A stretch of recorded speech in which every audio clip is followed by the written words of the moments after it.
Welcome to Anita's Online Academy, Class 10, Subject Science, Chapter 6, Life Processes. Last time we had discussed that four things are essential for photosynthesis: water, carbon dioxide, chlorophyll and sunlight. Sunlight they get from sun, and chlorophyll is present in chloroplast in their cells.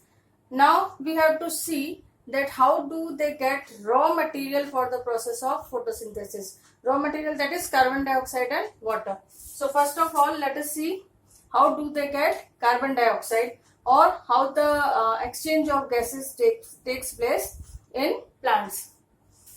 This diagram shows stomata. Actually singular is stoma. So this is one stoma and these are stomata. Singular is stoma, plural is stomata. So you all would have seen many types of leaves. Here is one leaf in my hand. This leaf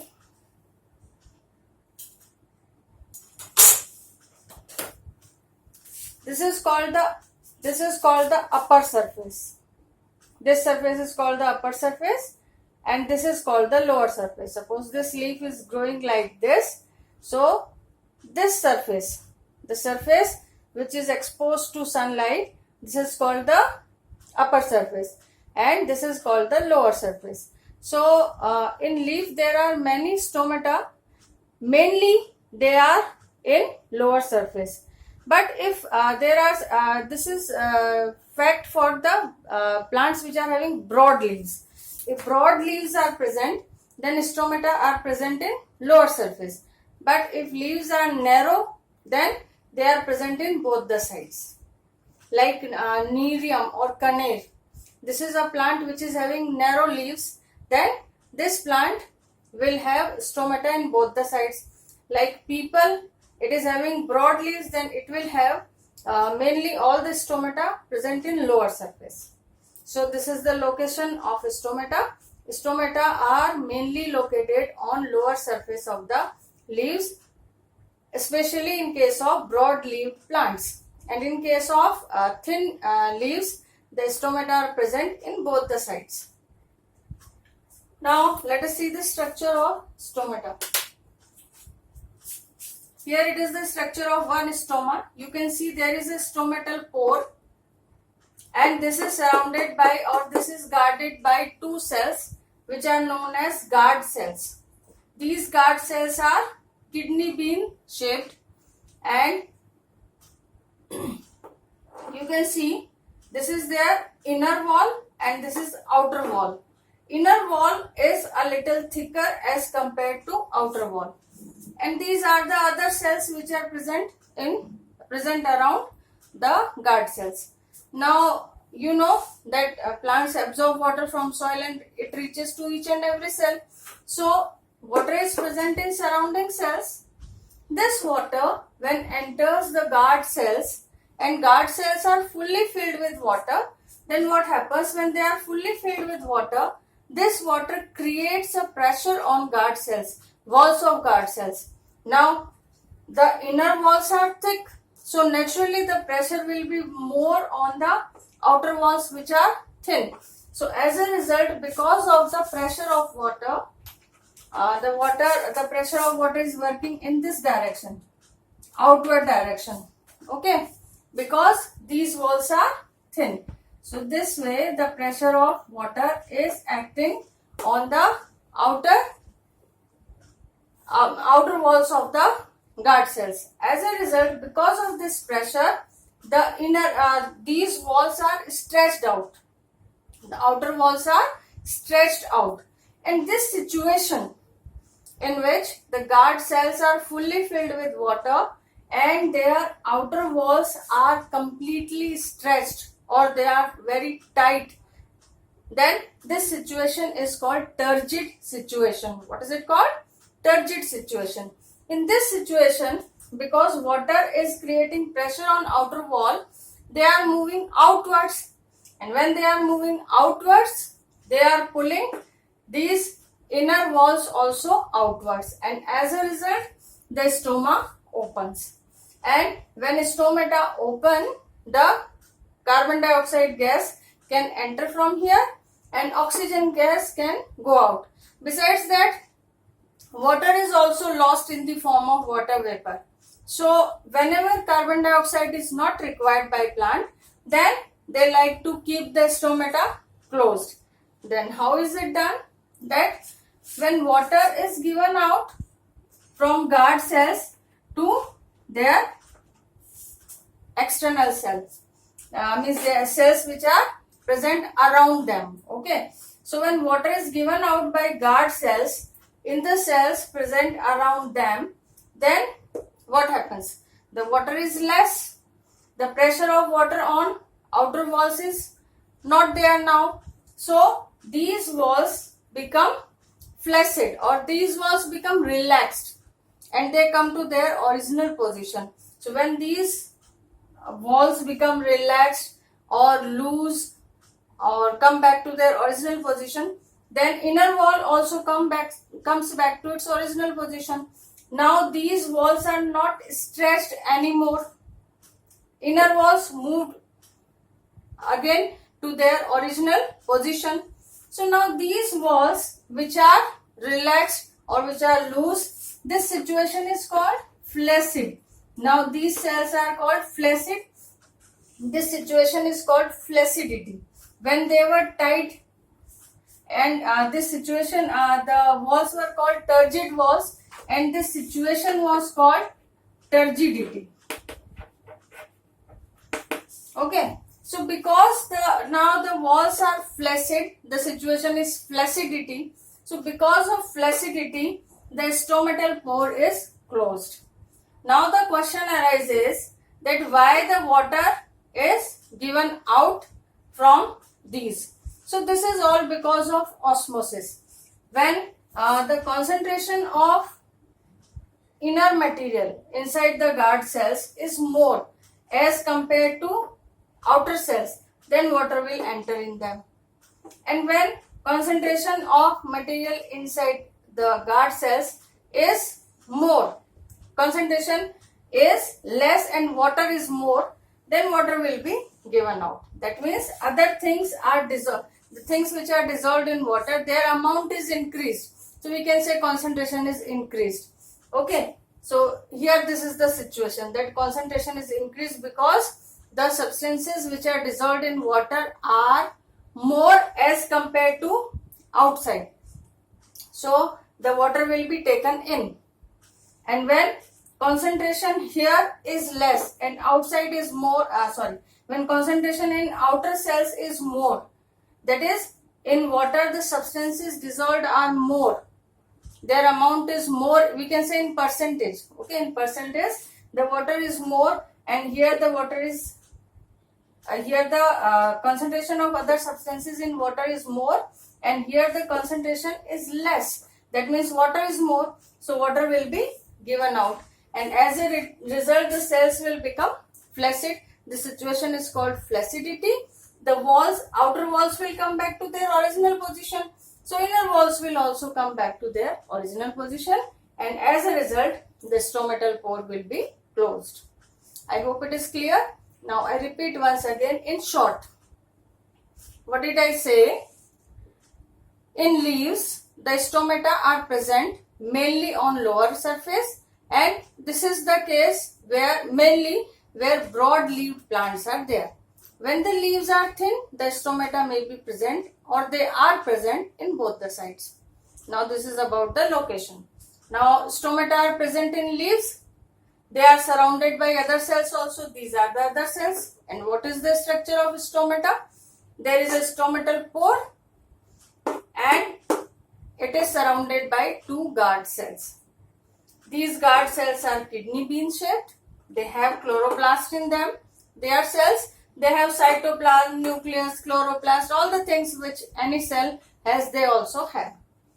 Now, cytoplasm is filled in them. Now when they take water from their surrounding cells, then what happens? They are filled with water. The water creates pressure on walls. Now inner walls are thick, outer walls are thin. So there is more pressure on outer walls. As a result, the outer walls are tightened. and this situation is called that the outer walls are now turgid, and this situation is called turgidity. So because of turgidity, what happens? The outer walls are experiencing a lot of pressure from water, and as a result they start stretching outside, they start moving outside, stretching the inner walls also with them. So when they stretch inner wall with them, the stomatal pore opens. When stomatal pore opens, the carbon dioxide can enter, which is used for photosynthesis, and the oxygen which was prepared during photosynthesis, that is given out, and water is also given out in the form of water vapor. Clear? So this way the stomata plays important role in exchange of gases, and also it gives out water vapor. Now another situation, when guard cells give out water in their surrounding cells, then when they have given out water, so the pressure which was created by water on outer walls is no more now. As a result, these walls, outer walls, become relaxed, they become loose, they start to come back to their original position. They are not experiencing any pressure of water from inside. So now they are moving inward. When they are moving inward, then the inner walls also move inward, and as a result the stomata are closed. And this situation where walls are relaxed, they are called flaccid. Now these walls are flaccid, and this situation is called flaccidity. So because of flaccidity, the stomata are closed. So this is the whole phenomenon of stomatal opening and closing. So this way the carbon dioxide is taken in by plants. Now we come, how do they take water? We all know that roots are present in soil, and we give water in soil, and plants get water from soil. So water is absorbed from soil by roots. Along with this water, they also absorb various minerals. Minerals are the substances that we obtain from the soil. What is soil? Soil is made up of rocks which are present inside mines. If we dig deep inside the earth, what are there? There are mines. Whatever we get from mines are minerals. Okay. So this soil, which is made up of rocks, is having many minerals in it, like sodium, potassium, calcium. Many minerals are there, depending upon that what type of rocks were there inside. So minerals are present. So water is absorbed by roots, and with this water, minerals are absorbed. These are the roots, these are the root hair. Inside the root hair, just like any other cells, there is cytoplasm. Okay, and outside there is water. Now see, outside there is water, and there is inside there is cytoplasm, which is a solution, thick solution, concentrated solution of many things into water. So because this solution is thick or concentrated as compared to outside solution, then water will start moving inside. This process is called osmosis. In osmosis, water moves from higher concentration, from lower concentration to higher concentration. Okay, lower concentration means when the things are dissolved in water in one solution, things are dissolved in water in another solution also, and there is a semi-permeable membrane between them, like cell membrane. Okay, there is a solution in water in which something is dissolved. There is another solution in which there is water in which something is dissolved.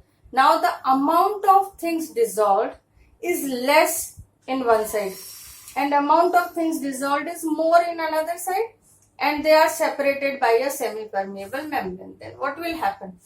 The solution in which water is more, naturally from there water will move to another solution through semi-permeable membrane until the amount of water becomes same.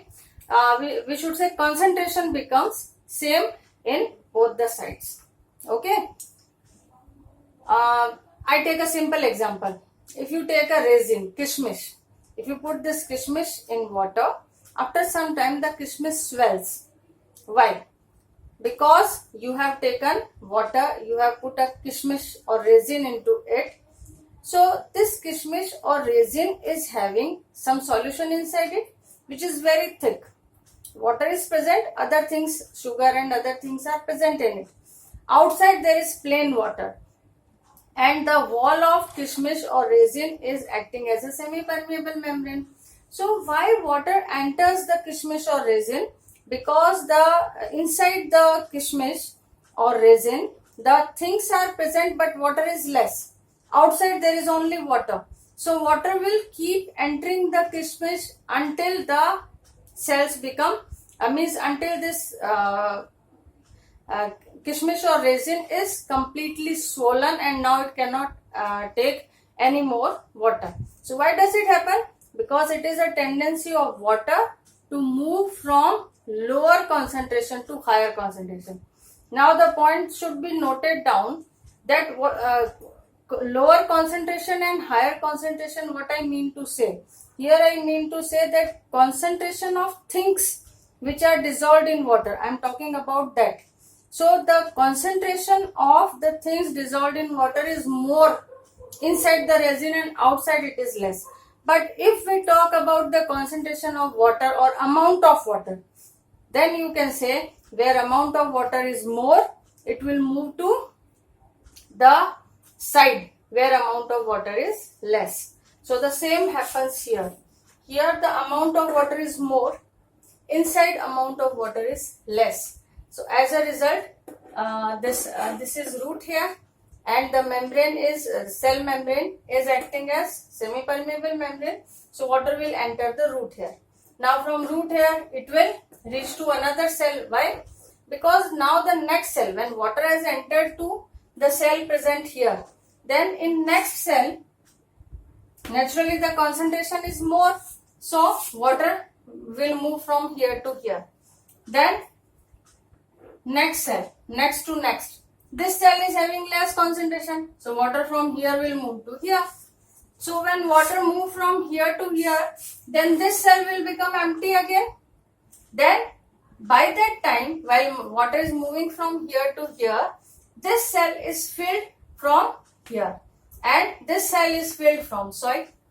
This way, from cell to cell, the movement of water takes place and it goes up from root to stem and to branches and leaves with the help of xylem in the same way. So two things are playing important role in it. First thing is osmosis. Because of osmosis, the water moves from lower concentration to higher concentration, and as it moves, in one cell the concentration is lower, in next it is higher, so it will move to the next cell. Now when it moves to the next cell, now here the concentration is lower, then it will move to further next cell. This way continuously, because of difference in concentration, the water keeps moving from one cell to another cell and it moves up with the help of xylem. So first role is of osmosis and second role is of intermolecular adhesion of water. Means water molecules have adhesion for each other. Water is in one cell, then it pulls the water from the next cell, and then this water keeps moving and it makes a continuous column, because water present in one cell is bound with water present in previous cell.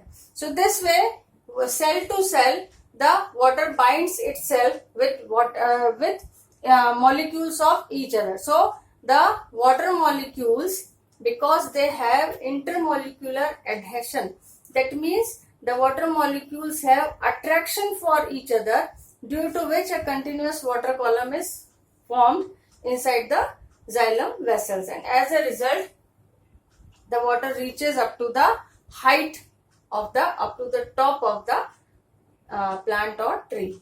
I hope there is no doubt in that. So this way the water is absorbed. Now we come to chloroplast, where this chloroplast is present. We discussed that chlorophyll is necessary for photosynthesis. So here it is the diagram of transverse section of a leaf. You will see here it is a leaf, and what do I mean by transverse section? Transverse section means suppose here it is a pen. If I cut this pen like this, okay, and then I look it like this, then I will see what? A circular structure, a disc-like structure. Here is a leaf. If I cut this leaf from here, and now I am observing this portion. This portion. This is called transverse section. Now, how to observe it? Actually, the blade or razor is used in lab. Now, suppose I take it like this. I have detached this small portion from the leaf, and now we will observe it like this. Here is a leaf. We are going to observe this portion. Got it? We will keep it this portion this way. When we will put it in under microscope, we will observe this portion with the help of our eyes. Okay, this portion. This will remain like this, and we will observe it under the microscope. For that, a thin slice is taken, like this is a thin slice, and this will be observed under microscope. This is called transverse section because for cutting this leaf, you would have observed, I have cut it like this.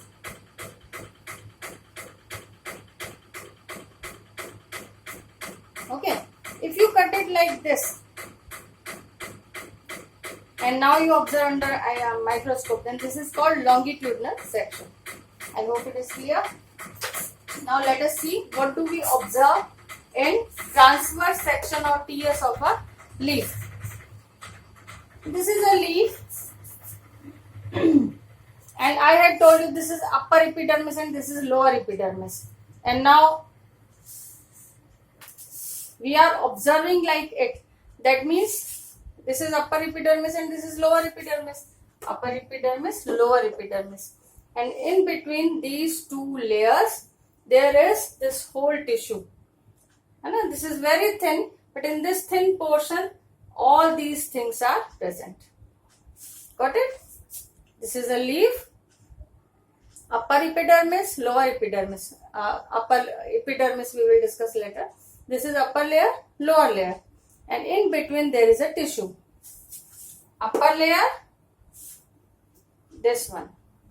Lower layer, this one. Okay, and in between these two layers all these structures. Now let us see what these structures are there. In a leaf there are two layers, upper layer, lower layer. Upper one is called upper epidermis and lower one is called lower epidermis. Okay, on upper epidermis there is a layer of cuticle. You must have observed that when you take a leaf in your hand, you can see, observe this leaf only. This is called upper side. This is called lower side. Is there any difference in their color? This appears more bright and this appears a little dull. Why? Because on upper epidermis there is a layer of cuticle. It is a substance, you can say a waxy substance. You must have seen that the trees are standing in sunlight. The rainfall is also there. If we keep something like spinach is a leafy vegetable. If we keep these spinach in water for some time, they will be rotten up. But the leaves which are on plant, they are exposed to rainfall, but they are not rotten up because this cuticle layer, because of which it is a little shining and bright. This shining layer is actually protecting them from water. And lower layer, it is not required.